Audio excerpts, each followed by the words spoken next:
As I stood shivering in the snow watching my mother-in-law throw my cheap suitcases onto the driveway, I made a silent promise. The next time I stand on this porch, I will own it. Welcome back to the channel.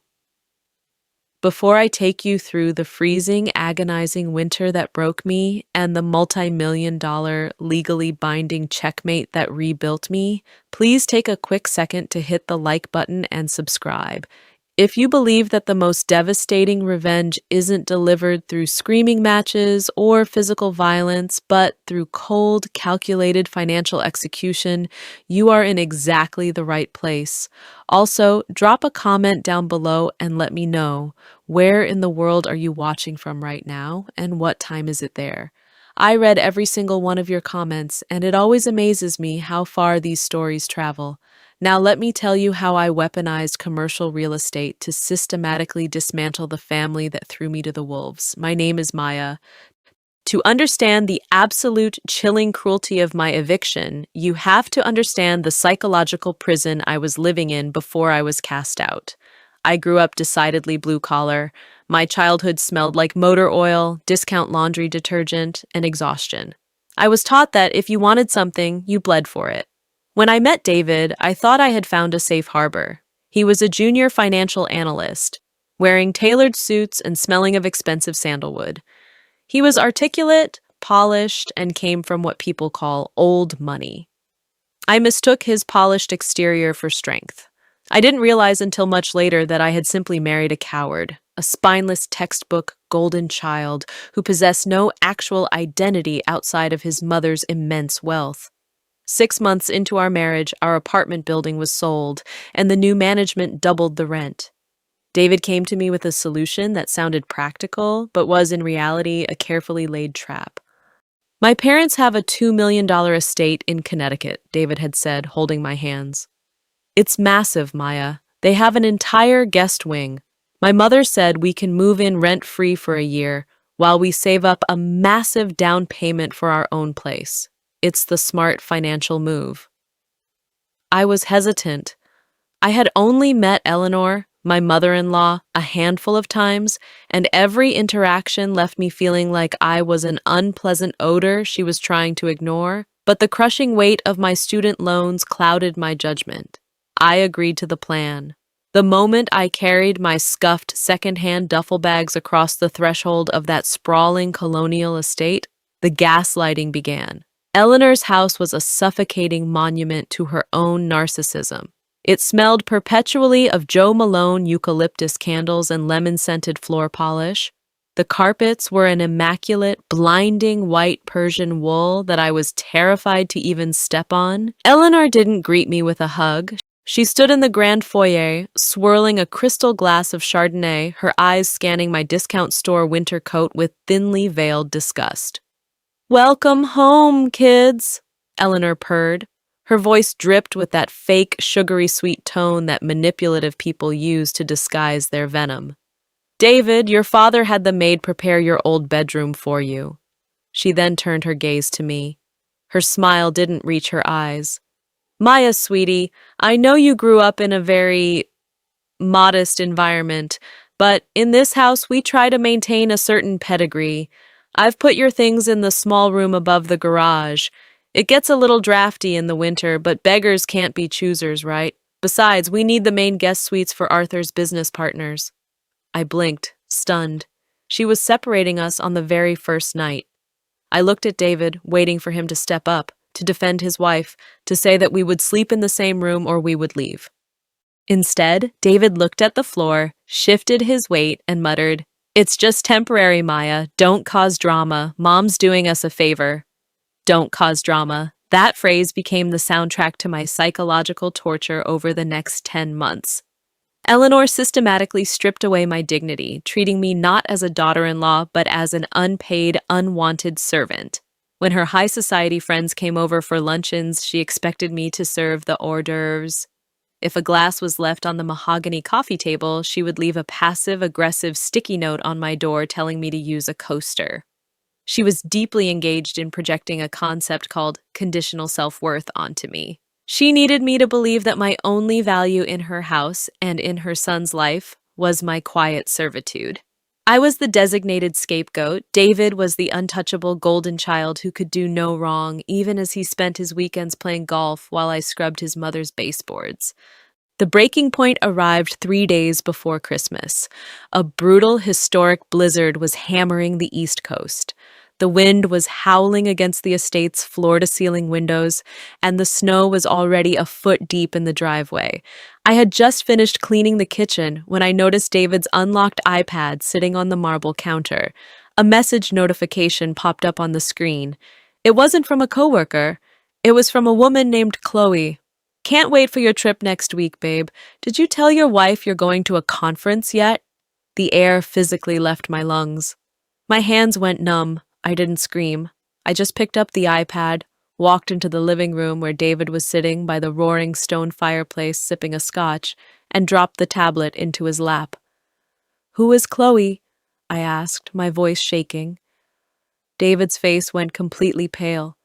He stammered, frantically trying to lock the screen, his polished exterior crumbling into pathetic, guilty panic. Before he could formulate a lie, Eleanor swept into the room, her silk robe trailing behind her. She had been eavesdropping from the hallway.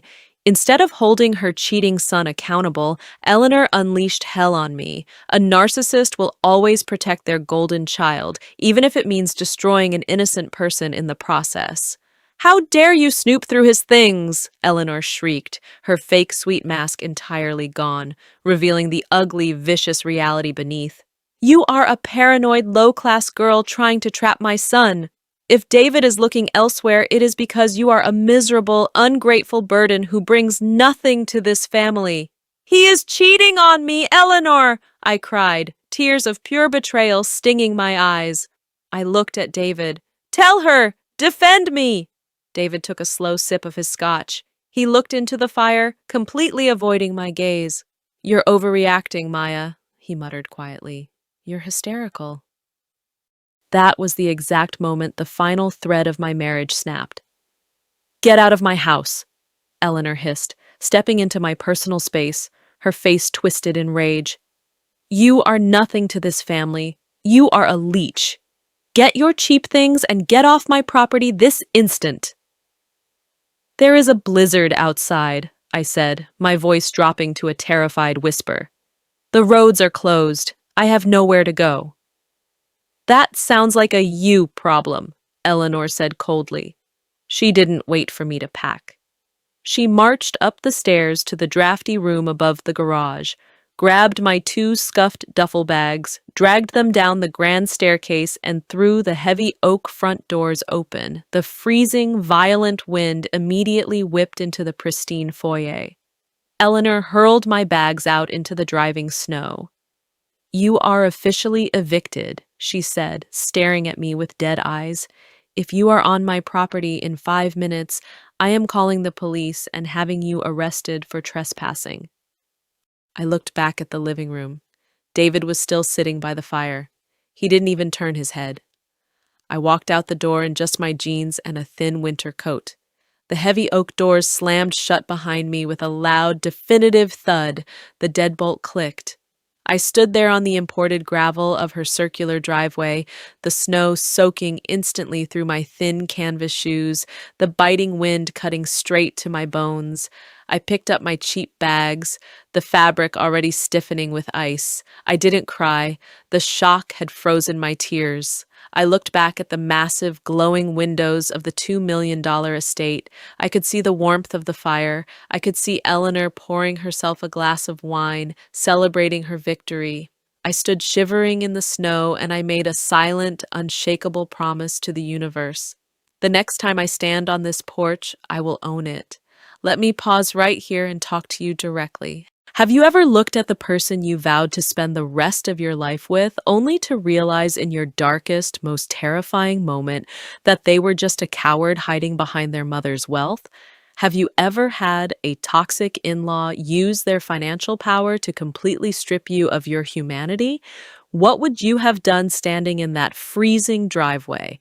Would you have broken down, or would you have started plotting? Tell me your story in the comments. We have all faced a monster in our lives, and reading how you survived yours gives strength to someone else who might be going through it right now. Because what Eleanor didn't know as she went to sleep in her heated, luxurious mansion that night was that she hadn't just thrown away a helpless, low class girl. She had just forged her own executioner, and I was about to spend the next 7 years mastering the brutal, complex mechanics of commercial real estate, specifically so I could legally purchase her ruin. The next 30 days were a masterclass in human suffering. When Eleanor threw me out into that blizzard, my bank account held exactly $342. I drove my beat up 10-year-old sedan to a 24-hour Walmart parking lot because the plows kept the lot relatively clear, and the bright sodium lights made me feel slightly less vulnerable to being attacked in my sleep.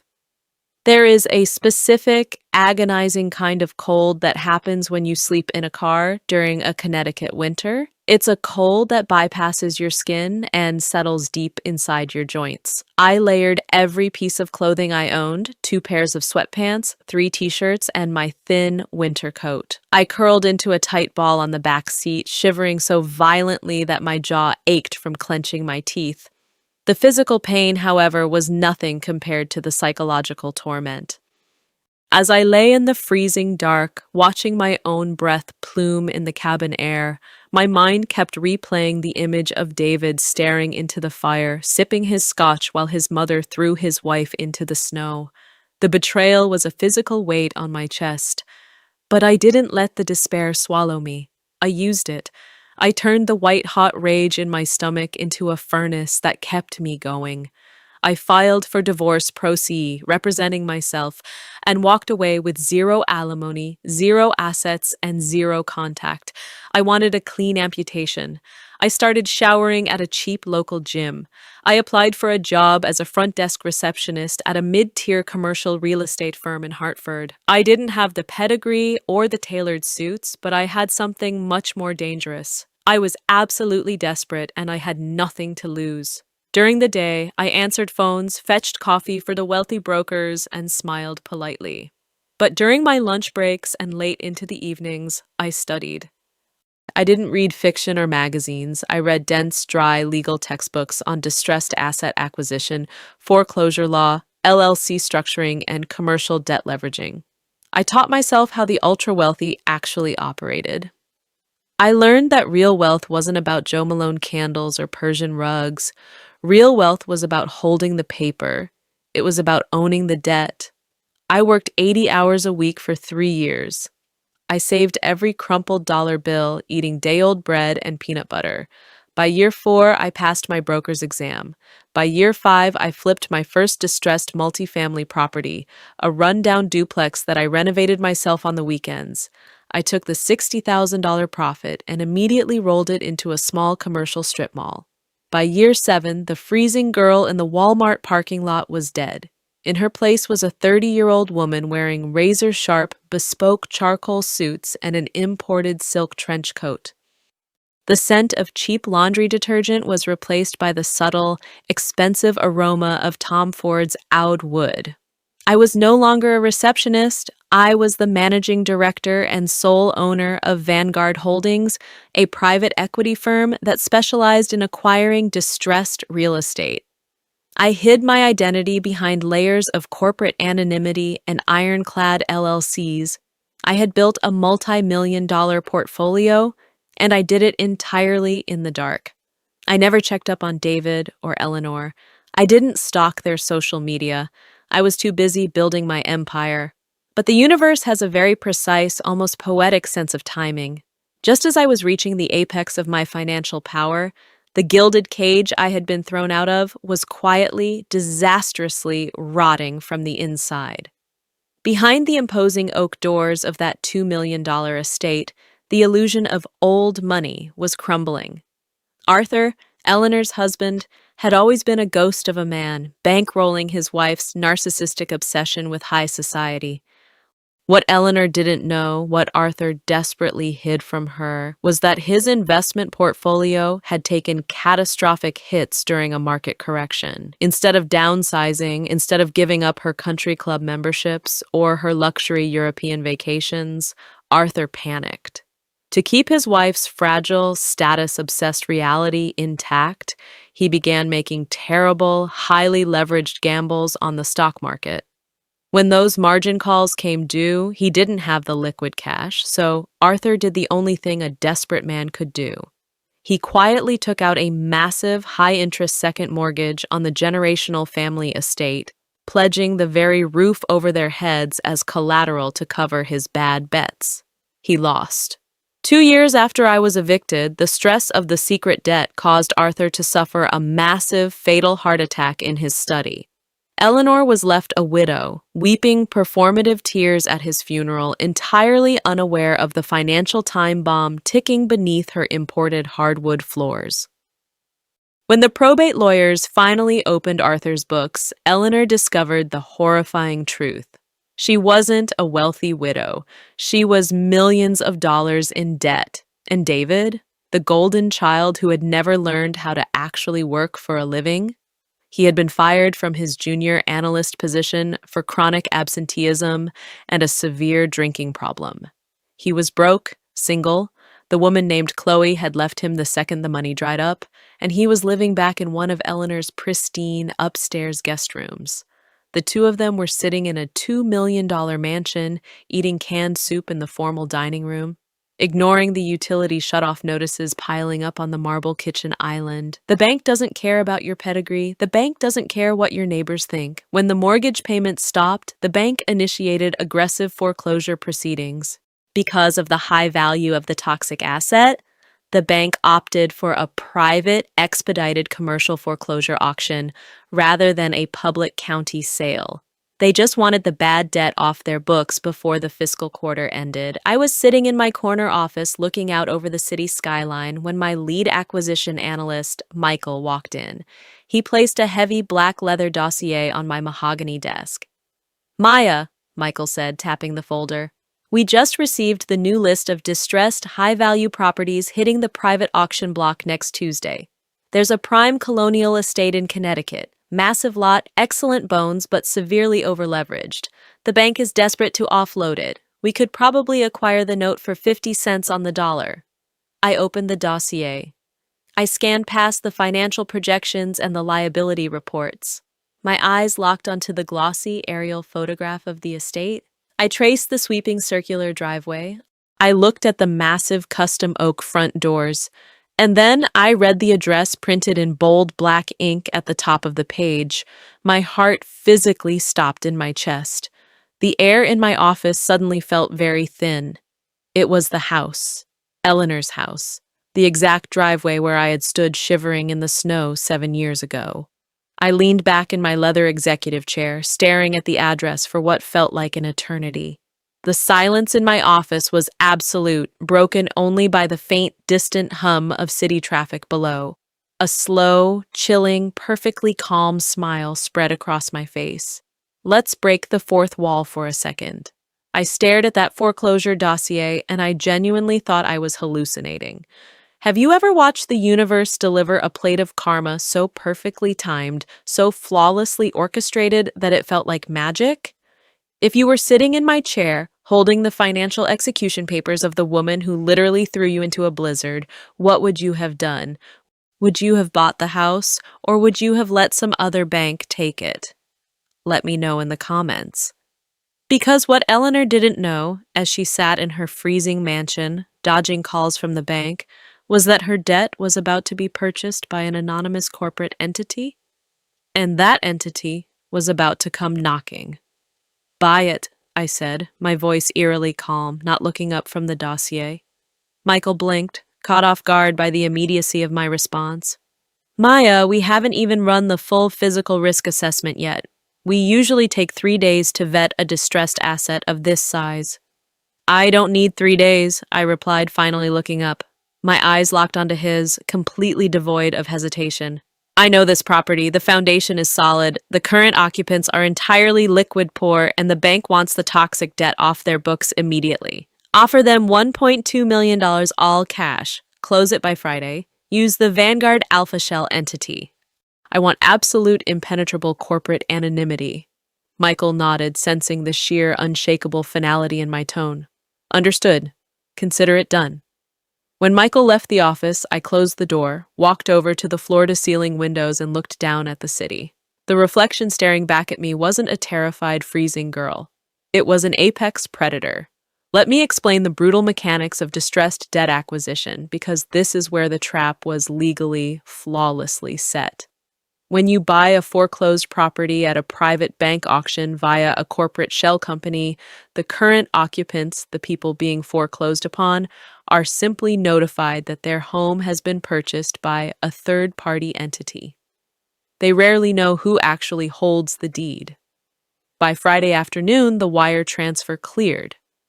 Vanguard Holdings, operating under an anonymous LLC, officially owned 100% of the estate. I held the deed. I held the leverage. I was now my ex-mother-in-law's sole legal executioner. The bank formally notified Eleanor and David that their home had been purchased. They were given standard legal notice. They had 14 days to vacate the premises or face physical eviction by the county sheriff. 3 days later, an email arrived in the official Vanguard Holdings corporate inbox. My assistant forwarded it to me immediately. The email was from Eleanor. It was a long, desperate, groveling message addressed to the board of directors of Vanguard Holdings. She pleaded for mercy. She explained that she was a grieving widow. She explained that her son, David, was between jobs and couldn't support her. "We have nowhere to go," Eleanor wrote. "The winter is incredibly harsh this year. Please, we are begging you. Is there any way you could grant us a 30-day extension on the eviction notice? We just need a little more time to find a suitable apartment so we aren't thrown out into the cold and the snow. Please show some compassion." I read the email 3 times. I printed it out and laid it on my pristine mahogany desk. "Please, so we aren't thrown out into the cold and the snow." The agonizing, poetic irony of those words coming from the woman who literally dragged my suitcases into a blizzard made me dizzy. She was begging for the exact courtesy she had violently denied me 7 years ago. I picked up my desk phone and dialed my lead corporate attorney, a ruthless man named Sterling. "Sterling," I said, staring at Eleanor's printed email, "draft a formal response to the occupants of the Westport property. Inform them that the CEO of Vanguard Holdings has personally reviewed their request for a 30-day extension." "Are we granting it?" Sterling asked. "Yes," I said, a slow, cold smile spreading across my face. "We are granting the 30-day extension. However, inform them that corporate policy dictates the updated eviction addendum must be physically served to the occupants and signed in person. Tell them the CEO will personally deliver the paperwork tomorrow morning at 8 a.m.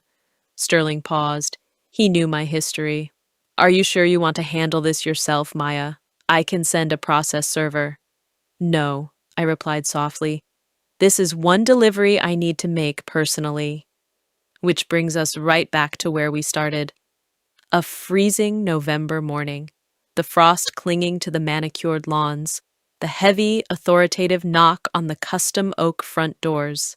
Eleanor stood in the doorway in her silk robe, her perfectly blown-out hair framing a face that was rapidly draining of all color. The haughty, arrogant smile she had prepared for the generous CEO had instantly dropped into a mask of pure, unfiltered, soul-crushing terror. She looked at my tailored camel hair coat. She looked at the expensive leather portfolio in my hand. And then she looked into my eyes, realizing exactly who was standing on her porch. "Mamaya?" Eleanor whispered, her voice trembling so violently it barely made a sound. Her hands shook, causing the hot espresso in her porcelain cup to spill over the edges, burning her fingers. She didn't even flinch at the heat. "Good morning, Eleanor," I said, my voice as calm, crisp, and cold as the winter air. The commotion at the front door had drawn attention from inside the house. Heavy, shuffling footsteps echoed in the grand foyer. David appeared behind his mother. He looked awful. The polished, tailored junior analyst was gone. He was wearing wrinkled sweatpants, his face bloated, his eyes bloodshot and heavy with exhaustion. When he saw me standing there, radiating absolute multi-million-dollar power, he actually stumbled backward, bracing his hand against the pristine white wall. "Maya?" David gasped, his jaw going entirely slack. "Hello, David," I said smoothly. I didn't raise my voice. I didn't yell. I didn't need to. I held all the cards, and the suffocating silence on that porch proved they knew it. I don't understand," Eleanor stammered, frantically looking past me at the sleek Mercedes parked in the driveway, perhaps hoping this was a cruel prank and the real CEO of Vanguard Holdings was waiting in the car. "What are you doing here?" "I'm here on business, Eleanor," I replied, opening the black leather portfolio. I pulled out a thick stack of legal documents stamped by the county clerk and held them out to her. "I am the CEO of Vanguard Holdings, and as of last Friday, I own this house." Eleanor's knees buckled slightly. David let out a choked, pathetic noise, covering his mouth with his hand. "You set us up!" Eleanor suddenly shrieked, the panic shattering her refined persona, exposing the feral narcissist underneath. "This is illegal! You can't just buy our house and show up here to humiliate us!" "I assure you, Eleanor, the foreclosure auction was entirely legal," I said, stepping slightly into the doorway, forcing her to retreat a step backward into her own foyer. "I bought this property for $1.2 million in cash. I hold the deed. You currently hold absolutely no legal right to stand on these hardwood floors." Eleanor began to hyperventilate. The reality of her total destruction was setting in.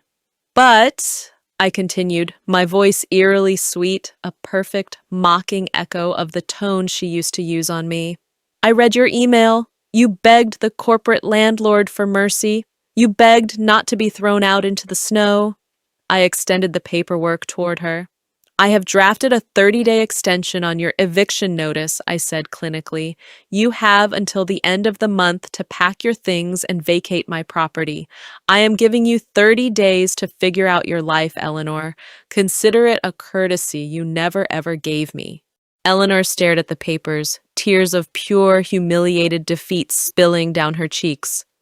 David was sobbing quietly behind her. "Sign the addendum, Eleanor," I commanded, my voice dropping to a low, lethal register.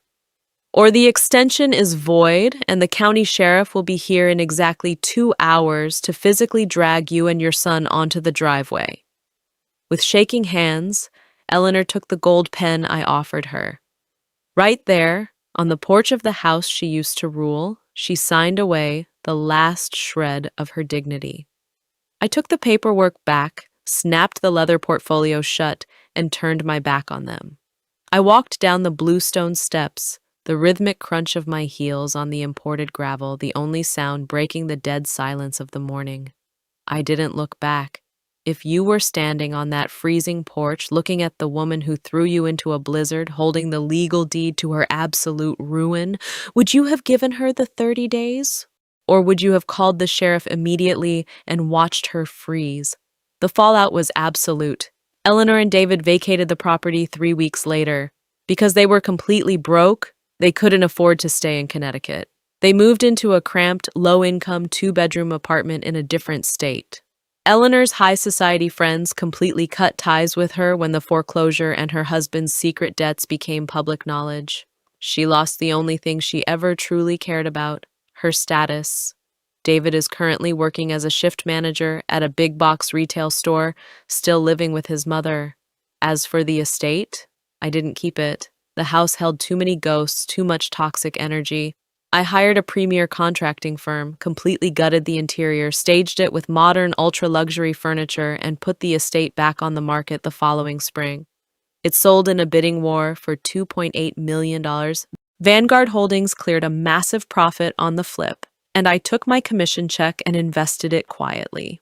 Looking back at the terrified, freezing girl sitting in a Walmart parking lot 7 years ago, I realized something profound about survival and revenge.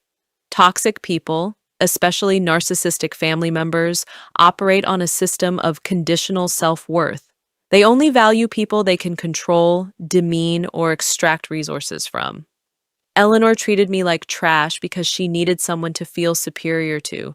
She threw me away the second I became an inconvenience to her fragile reality.